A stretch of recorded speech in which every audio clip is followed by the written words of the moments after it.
في الذكرى العاشرة على اغتيال سكينة جنسيس ورفيقاتها في العاصمة الفرنسية بباريس على يد المخابرات الدولة التركية، ونتيجة لعدم توضيح ومعاقبة مرتكبي مجزرة باريس الأولى، ارتكبت مجزرة باريس الثانية في 23 كانون الأول 2022.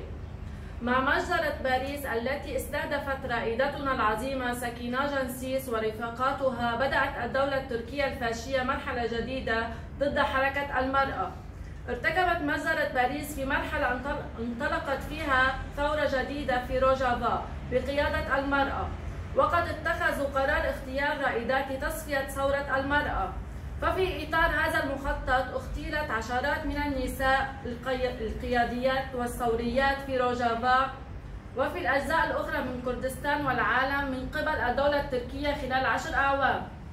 في هذه الذكرى وبقلب مليء بالولاء نستذكر رفيقاتها الأحياء في قلوبنا: هفرين خلف، دهرة بركل، ليان كوباني، زوزان زيدان، ديلان عز الدين، زينب صاروخان وغيرهن الكثيرات. والاستذكار شهيداتنا ردنا سيكون تصعيد النضال حتى تحقيق النصر.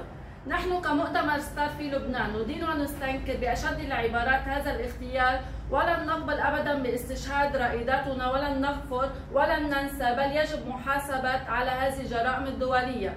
عاشت مقاومة المرأة الحرة. جنجيان آزادي. مؤتمر ستار في لبنان 8 كانون الثاني 2023.